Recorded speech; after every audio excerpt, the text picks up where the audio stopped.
일단 일지 차트 한번 보도록 할게요. 매매 마크 대략 표시 대창이라는 종목이고 여기 바이 오늘 셀 오늘 고가가 23.19% 급등이 나왔어요. 자, 일반 차트로 돌아가가지고 뭐 이건 뭐 잡주죠, 그죠? 1990년대 상장을 했지만 뭐 계속해서 뭐 우상향도 못하고 밑에서 갇혀져 있죠. 박스권으로 이렇게 고가, 이렇게 저가대 형성되어 있고, 자, 가격도 보면은 1,000원에서 뭐 2,500원 사이로 1,000원 초반대 머물러 있는 잡주예요.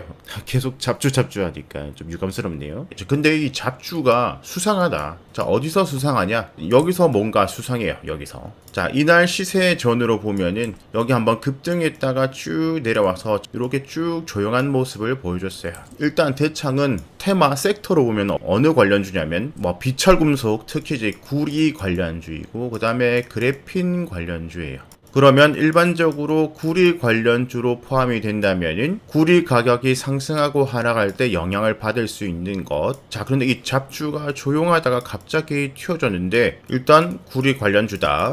그런데 그 전으로 보니까 여기 뭔가 크게 많이 움직였네요, 그죠? 급등이 많이 나왔어요. 뭔가 이슈가 있었고 이런 움직임, 그러니까 조용하다가 급등을 하고 다시 급등하기 전까지 내려와 있다. 얘는 무조건 이런 모습은 테마주거든요. 테마주. 어떤 테마에 속해가지고 이렇게 움직여줬다는 거예요. 그리고 이 특정 테마가 움직일 때는 이 종목도 움직여준다는 것을 이걸 보고 우리는 확인을 할 수가 있죠. 그럼 여기서 얘는 왜 움직였냐? 자, 여기 뉴스 하나 볼까요? 자, 이 당시 2023년 8월경 뉴스에 보면은 특징주 초전도체주 다시 급등한 초전도체주, 이 종목은 초전도체주 관련으로 상승해줬는데 우리가 직접적인 초전도체주 관련주로 보면은 대표적으로 서남이 있고 그 다음에 덕성이 있고 그 다음에 모비스가 있고, 이 종목들 작년에 초전도체주 강할 때 다 이렇게 움직여줬던 종목이죠. 이런 애들이 조용했다가 최근에 막 급등을 하고 있고, 그 다음에 파워로직스가 있고 얘가 많이 급등을 하고 있죠. 이전 테마 움직일 때도 함께 움직이고 이번에 거의 전고점까지 올라가고 있고, 파워로직스, 그 다음 인지 디스플레이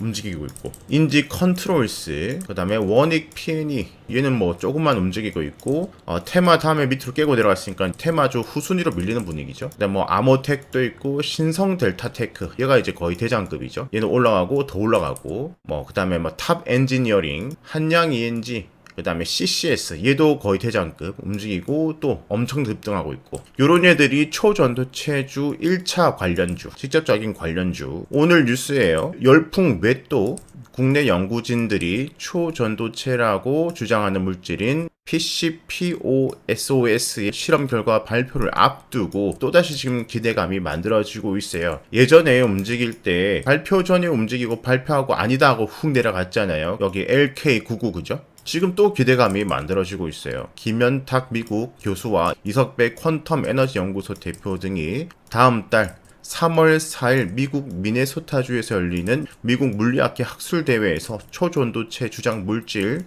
요것의 실험 결과를 발표하기로 하면서 또다시 기대감이 지금 만들어지면서 상승을 하고 있는 거예요. 그러니까 다음 달 4일까지 기대감이 살아있다는 거죠. 오늘이 2월 15일이니까 한 2, 3주 정도 남았네요. 전형적으로 테마주 흐름을 본다면 그 전에 흔들었다가 또 뭐 발표하면서 가능성이 있을 것 같다 또 올랐다가 하다가 어느 순간 발표 전에 훅 죽어버려서 내려가는 그런 흐름이 나올 수가 있고, 초보분들은 접근하면 위험하겠죠. 이게 진짜 뭐 초전도체다 그러면은 뭐 발표 다음에도 뭐 추가 상승 여력이 있을 수 있겠지만 일단 기대감으로 지금 움직이고 있다. 이런 1차 관련주들 CCS, 신성델타테크 등이 이렇게 움직이고 있는데, 그러면은 여기 추가적인 2차, 3차 관련주, 우리 항상 테마주가 움직이면 2차, 3차까지 계속해서 연장해서 움직이잖아요. 예를 들어서 코로나 때를 생각해보면 코로나 백신이 가장 중요한데 그 다음에 뭐 마스크 그 다음에 손소독제니, 그 다음에 음압병실이니 계속해서 연장해서 테마가 확장을 해가죠.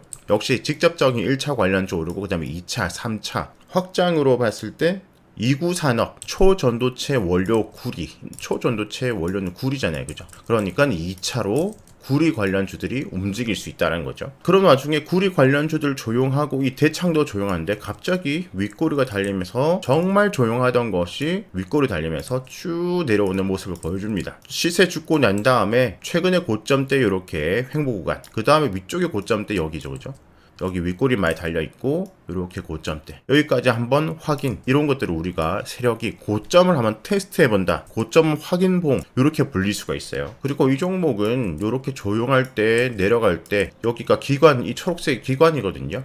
기관 전혀 관심이 없던 종목인데 여기서부터 조용하다가 갑자기 쑥 이렇게 올라가요. 자, 작년 12월 전으로 자 작년이 12월이죠. 여기 전 12월 전으로 보면은 기관 보면은 전혀 반응이 없어요. 사고 판 것도 없고 그냥 조용하죠. 자, 그런데 1월 중순 들어가지고 1월 15일부터 갑자기 기관 투신 사모펀드에서 지속적으로 매입을 들어가고 있습니다. 계속 들어오죠. 그죠? 조용하던 기관이 사모기 시작하고 있고 고점 테스트를 하고 있다. 그런데 이 종목은 알고 보니까 구리 관련주고 이전에 보니까 테마주로 움직였는데 얘들은 초전도체 관련주로 움직였다. 초전도체가 먼저 움직여주고 그 다음에 구리 관련주 2차 관련주로 움직여줬었다. 그런데 지금 상황에 CCS가 막 급등을 하고 있다. 이 종목 이제 추적을 해야 되겠죠. 자, 한번 들어올리고 난 다음에 근데 이 종목도 움직이지 않을 수도 있잖아요. 물론 좀 확신을 가지고 미리 선매집을 한다면 이런 부분에서 선매집해서 한번 모험 돼볼 수 있고 손절가 잡고 그렇게 해볼 수 있지만 반등 가능성을 다시 확인하고 한번 매매를 해보자. 그 기준을 이 캔들을 잡아먹는 것, 이 캔들 고점을 돌파하는 것, 만약에 그 부분을 놓쳤다면은 이 윗꼬리의 중심을 넘어설 때 이렇게 한번 기준을 잡아보고 가이드 잡아볼 수가 있겠죠. 이렇게 포착이 되면은 추적을 하고 나는 어떻게 됐을 때 들어가겠다. 사람마다 다른 거예요. 누구는 여기서 모험적으로 선매집 해볼 수도 있고 내려가면 손절 처벌해도 되는 것이고 누구는 다시 5선이나 20선 돌려 세울 때 또 누구는 쌍바닥 만들고 추세를 돌파를 할 때 누구는 이 캔들을 잡아먹을 때 여러 가지 기준을 만들 수 있겠죠. 이렇게 움직이다가 한번 다시 들어 올리는 모습을 볼 수가 있어요. 자, 시세 한번 들어 올렸다가 또 죽을 수도 있는데 죽는 모습이 아니에요. 그죠? 다시 살리려는 심폐소생술이 나오는 그런 모습이죠. 그렇게 하다가 지금 가이드 잡혀 있는 거 저는 이 봉을 기준봉으로 잡았어요. 이제 확대를 해볼게요. 저는 이 봉을 중요하게 봤었는데요. 일단 이 캔들을 이겨내야 돼요. 일단 이 캔들의 고점을 잡아먹고 그 전에 만들어지고 있는 윗꼬리들 이 매집봉들을 다 잡아먹고 올라갔어요. 이제 이 캔들의 중심 넘어서면은 본격 상승 가능한 그림으로 보고 그 다음날에 바로 한번 상승이 나오고 죽었어요. 자, 이날은 제가 놓쳤거든요. 급하게 올라가서 매매 타점을 잡지 못하고 이날은 보내줬고 그런데 CCS와 신성델타테크는 계속해서 올라가고 있다. 계속해서 주목을 해보자. 다시 내가 원하는 그림이 나올 때까지 이것을 중요하게 봤기 때문에 상, 중, 하 3개로 잡고 기준을 잡고 일단 돌파고 중심까지 내려왔으니까 다시 여기를 돌파를 할 때 또는 여기까지 이탈한다면 중심 딛고 다시 하방 딛고 다시 중심을 돌파할 때 또는 중심 지켜내주고 다시 돌려 세울 때 이 셋 중 하나에서 의미 있는 봉, 그 의미 있는 자리 의미 있는 캔들이 발생했을 때 한번 진입을 해봐야 되겠다. 중심을 지켜내주려고 하고 있죠. 5선 지켜내주고 있고 그 다음날 5선 10선 지켜내주고 상승 최근 계속해서 말씀드리는 일부러 겁주는 아침에 내려꽂고 더 올리는 이런 종목이 더 많이 갈 수 있다. 이 캔들 그죠?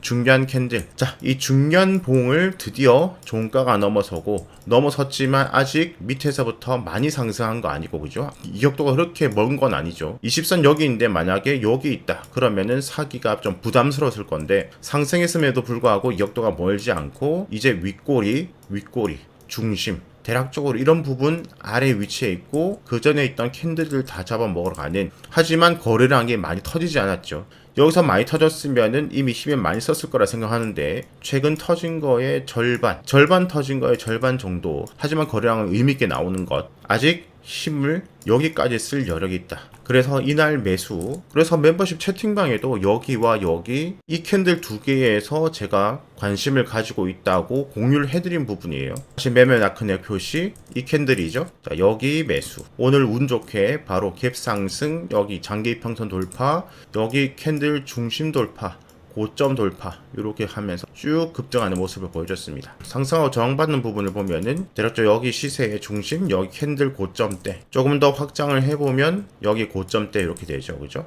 그래서 여기 윗부분에서 매도 일단 이 종목 저항 부분에서 팔고 나왔는데 거래량 보면은 최근에는 많이 터졌지만은 많이 터졌을 때 비해서는 중심 정도 터졌으니까 만약에 이 캔들 중심을 다시 돌파한다면 추가 상승 여력이 있지만 어쨌든 테마주고 2차 관련주기 때문에 테마준 역시 죽으면은 다시 원점으로 돌아간다. 그죠? 원점으로 돌아갈 수 있기 때문에, 그 다음에 잡주기 때문에 위쪽으로 가면 갈수록 초보분들은 매매를 지양을 해야 되겠죠. 잡주지만 얘가 어떤 섹터, 어떤 테마인지, 오를 수 있는 테마인지 파악을 하고, 그 다음에 조용하다가 뭔가 의미가 있다. 그 다음부터 가이드 잡고 추적을 한다. 내가 원하는 캔들이 나올 때까지 기다린다. 이것이 단기 매매, 단기 차트 분석, 차트 매매의 핵심인 것 같아요. 실전 매매가 여러분들의 간접 경험에 조금이나마 도움되셨길 바랍니다.